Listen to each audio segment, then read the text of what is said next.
Good evening प्यारे विद्यार्थियों, आप सभी का स्वागत है अपने YouTube चैनल आर के इंग्लिश गुरु में। आप सभी कैसे हो? आई होप आप सभी अच्छे होंगे। हम आज पढ़ रहे हैं पास्ट परफेक्ट कंटीन्यूअस टेंस के जो WH पर्सनवाचक शब्द है उसको कैसे बनाते हैं इंटेरोगेटिव नेगेटिव सेंटेंस में। इंटेरोगेटिव नेगेटिव सेंटेंस पर्सनवाचक नकारात्मक वाक्य है, उसके अंदर जो पर्सनवाचक शब्द है उसके वाक्य कैसे बनते हैं उसकी क्लास है वो आज हम सीखेंगे। तो सबसे पहले क्या है, टेंस की पहचान। तो पास्ट परफेक्ट कंटीन्यूअस टेंस के अंदर पहचान है वो है रहा था, रही थी, रहे थे आदि शब्द क्या है समय के साथ दिए हुए आते हैं। जैसे अभी एग्जांपल देखिए, हम 3 घंटे से किसका इंतजार नहीं कर रहे थे। ये हो गया अपना सेंटेंस। कौन से टेंस का? पास्ट परफेक्ट कंटीन्यूअस टेंस का। पहचान के साथ समय साथ में दिया हुआ रहेगा। वाक्य कौन से बना रहे हैं? इंटेरोगेटिव नेगेटिव सेंटेंस पर्सनवाचक नकारात्मक। पर्सनवाचक नकारात्मक वाक्य है वो भी कितने प्रकार से बनते हैं? 2 प्रकार से।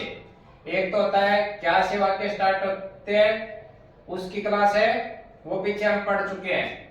अब आप सबसे पहले क्या होता है इंटेरोगेटिव सेंटेंस, जो मैं बता रहा हूं ध्यान से सुनिए। इंटेरोगेटिव सेंटेंस उसकी क्लास पहले सीखेंगे, तो उसके बाद किसकी क्लास सीखेंगे? हमें इंटेरोगेटिव नेगेटिव सेंटेंस की। पहले किसकी सीखेंगे? इंटेरोगेटिव सेंटेंस पर्सनवाचक वाक्य होते हैं उसकी सीखेंगे। उसकी सीखने के बाद किसकी सीखेंगे? इंटेरोगेटिव नेगेटिव सेंटेंस पर्सनवाचक नकारात्मक वाक्य की। अब पर्सनवाचक नकारात्मक वाक्य है उसके अंदर भी देखिए 2 प्रकार के सेंटेंस बनेंगे। एक तो क्या से स्टार्ट होंगे, दूसरे पर्सनवाचक शब्द है वो वाक्य के बीच में आएंगे। तो अभी आज की जो क्लास है वो किसकी होने वाली है? पर्सनवाचक शब्द जो वाक्य के बीच में आते हैं। जैसे इसमें देखिए किसका, इसमें देखिए कौन सा, ये दोनों क्या है? पर्सनवाचक शब्द है। तो उसका बनाने का मेथड क्या है? अभी देखिए नियम है वो देखिए, यदि पर्सनवाचक शब्द वाक्य के बीच में आए तो एक क्लास थी पीछे की, वो थी क्या से वाक्य स्टार्ट है। अगर किसी विद्यार्थी ने पीछे की क्लास नहीं देखी है तो चैनल का लिंक है वो क्या डिस्क्रिप्शन में दिया, वहां जाके पीछे की क्लास है वो देख सकते हैं। जब तक पीछे की क्लासें नहीं समझेंगे तब तक आगे की क्लासें हैं वो समझ में नहीं आएगी। यहाँ पे अच्छे कंटेंट जो होते हैं उसके हिसाब से क्या है क्लास को बताई जाती है, तो ताकि समझने में क्या है हमारे को आसानी रहे। तब इसका देखिए पहले फॉर्मूला, जो पर्सनवाचक शब्द बीच में आते हैं तो सबसे पहले उसकी अंग्रेजी लिखते हैं। सबसे पहले क्या है? क्वेश्चन वर्ड, उसको उतार देंगे। उसके बाद हेल्पिंग वर्ब। प्रत्येक टेंस के अंदर जो हेल्पिंग वर्ब होती है वो एक ही यूज की जाती है शुरू से लेके लास्ट तक। तो ये पास्ट परफेक्ट कंटीन्यूअस टेंस है, इसके अंदर एडविन हेल्पिंग वर्ब का यूज किया जाता है।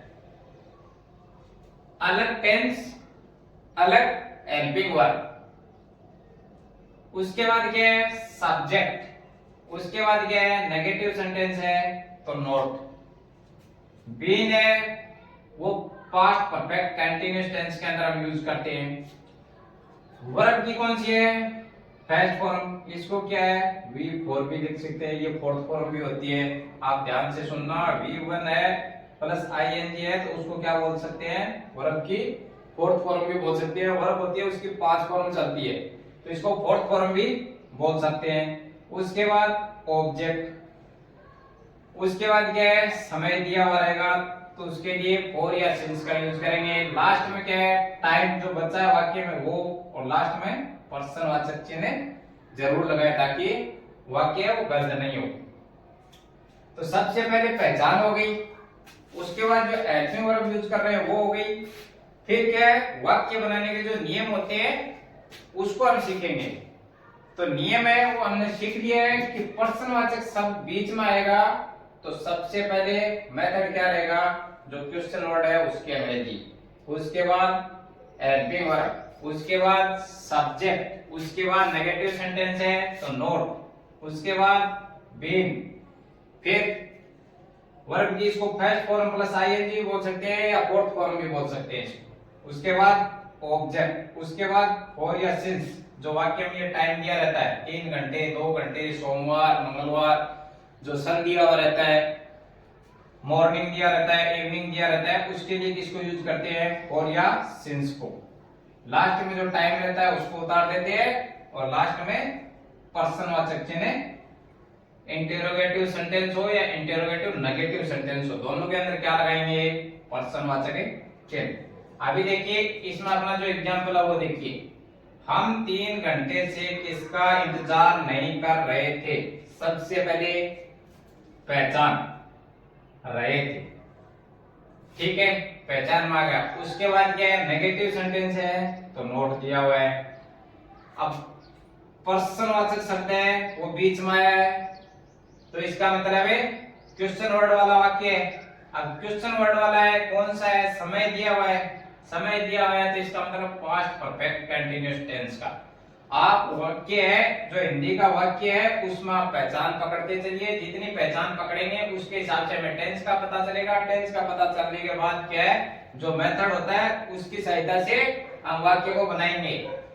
तो सबसे पहले टेंस की पहचान हो गई, उसको पकड़ेंगे। उसके बाद ये कौन से टेंस का वाक्य है उसको हमें देखेंगे टेंस पकड़ने के बाद कि कौन से टेंस का वाक्य है। उसके बाद मेथड है उसको यूज करेंगे। तो ये पास्ट परफेक्ट कंटीन्यूअस टेंस का वाक्य है। सबसे पहले क्वेश्चन वर्ड, क्वेश्चन वर्ड क्या वाक्य में, किसका, किसका है तो इसके अंग्रेजी लिखेंगे किसका, होम। अब चलिए स्टेप बाय स्टेप। उसके बाद क्या है, हेल्पिंग वर्ब हेड, हेड उतार दिया। देन उसके बाद क्या है, सब्जेक्ट। अब वाक्य में क्या है, काम को करने वाला कौन होता है, सब्जेक्ट। इसमें क्या है, हम का अंग्रेजी क्या हो गया, वी। उसके बाद नेगेटिव सेंटेंस है तो नोट को उतार दिया। आप मेथड के हिसाब से चलिए, लास्ट तक सेंटेंस है वो अपने आप बनता हुआ चलेगा, नोट उतार दिया। उसके बाद क्या है, बीन। उसके बाद क्या है, वर्ब की फर्स्ट फॉर्म है आईएनजी, तो इसमें वर्ब क्या है, इंतजार। इंतजार का क्या है, वेट, अंग्रेजी होगा।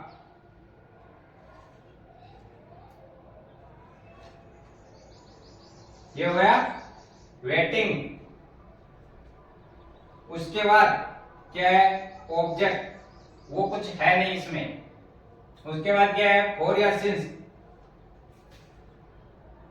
फॉर या सिंस से वाक्य में जो समय दिया हुआ रहता है उसके हिसाब से यूज करेंगे। 3 घंटे ये अनिश्चित समय है, हमें पता नहीं है ये क्या है, पीरियड ऑफ टाइम, अनिश्चित समय। अनिश्चित समय के लिए किसको यूज करेंगे, फॉर को, फॉर उतार दिया। उसके बाद क्या है, टाइम। वाक्य में क्या बचा है, ये बचा 3 घंटे, 3 आवर्स।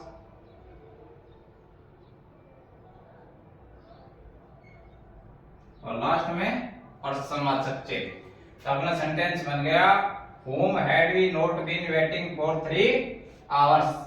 सबसे पहले क्वेश्चन वर्ड, उसके बाद हेल्पिंग वर्ब, देन उसके बाद सब्जेक्ट, फिर नोट, फिर बीन, फिर वर्ब की फर्स्ट फॉर्म, इसको फोर्थ फॉर्म भी बोलते हैं, ऑब्जेक्ट। उसके बाद फॉर या सिंस, लास्ट में टाइम और अंत में पर्सनवाचक चिन्ह। अभी दूसरा सेंटेंस देखिए, राजू सोमवार से कौन सा उपन्यास नहीं पढ़ रहा था। अब देखिए सबसे पहले रहा था, टेंस की पहचान। उसके बाद क्या है, नहीं दिया है तो इसका मतलब नेगेटिव सेंटेंस है। अब नेगेटिव में कौन सा है, अगर एक तो क्या से वाक्य स्टार्ट होता है तो वो तो नहीं है, क्या है, फर्स्ट में क्या दिया हुआ है, राजू, इसका मतलब सब्जेक्ट करता है। अभी ये क्या है, कौन सा, इसका मतलब है पर्सनवाचक शब्द है। पर्सनवाचक शब्द है तो क्वेश्चन वर्ड से चालू करेंगे, इसका मतलब इंटेरोगेटिव नेगेटिव सेंटेंस हो गया ये। अभी इसको बनाने का जो मेथड है वो देखिए। सबसे पहले क्या है, WH। WH इसमें क्या है, क्वेश्चन वर्ड है, कौन सा, कौन सा अंग्रेजी क्या हो गया, विच। उसके बाद क्या है, हेल्पिंग वर्ब। इसके अंदर दोनों कर्ताओं के साथ सिंगुलर नाउन हो या प्लूरल नाउन, किसका यूज करते हैं, हेल्पिंग वर्ब है, हेड का। हेड का यूज किया। उसके बाद क्या है, सब्जेक्ट। सब्जेक्ट क्या है, राजू।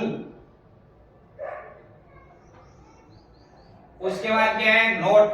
नोट उतार दिया, फॉर्मूले के हिसाब से आप चलिए। उसके बाद क्या है, बीन। उसके बाद क्या है, वर्ब की फर्स्ट फॉर्म में आईएनजी। अब इसमें वर्ब क्या है, पढ़ रहा था, पढ़ना का अंग्रेजी क्या हो गया, रीड। उसमें जोड़ना क्या है, आईएनजी, ये हो गया रीडिंग। अब क्या है, ऑब्जेक्ट। ऑब्जेक्ट इसमें क्या है, किस पे काम हो रहा है, उपन्यास। उपन्यास को अंग्रेजी में क्या बोलते हैं, नोवेल। नोवेल। उसके बाद क्या है, फॉर या सिंस। अब यहाँ क्या दिया हुआ है, सोमवार, तो ये क्या हो गया, पॉइंट ऑफ टाइम, निश्चित समय। निश्चित समय के लिए किसका यूज करेंगे, सिंस का। यहाँ पे सिंस उतार दिया। उसके बाद क्या है, टाइम। अब सोमवार, सोमवार को अंग्रेजी में क्या बोलते हैं, मंडे। लास्ट में पर्सनवाचक चिन्ह। तो अपना सेंटेंस बन गया, which had Raju not been reading novel since Monday. Raju सोमवार से कौन सा उपन्यास है, नहीं पढ़ रहा था। तो अपने पास्ट परफेक्ट कंटिन्यूअस टेंस है, ये आज पूरा हो चुका है। इसमें जो लास्ट के वाक्य बचे थे, इंटेरोगेटिव, नेगेटिव सेंटेंस, ये दो प्रकार से बनते हैं। तो इसमें आज की जो क्लास थी वो पर्सनवाचक शब्द की थी। पर्सनवाचक शब्द है वो कैसे बनते हैं उसको हमने सीख लिया है। आप है वो अपने पास से इस फॉर्मूले के आधार से, जैसे यहाँ पे क्लास में जो फॉर्मूला बताया जाता है उसके आधार पे ज्यादा से ज्यादा सेंटेंस बनाने की कोशिश करिए, ताकि आप इंग्लिश को बहुत ही इजी वे में समझ सकते हैं। क्लास अगर अच्छी लगी हो तो ज्यादा से ज्यादा लाइक करें, अपने दोस्तों में शेयर करें। मिलते हैं नेक्स्ट क्लास के अंदर। जय हिंद, जय भारत।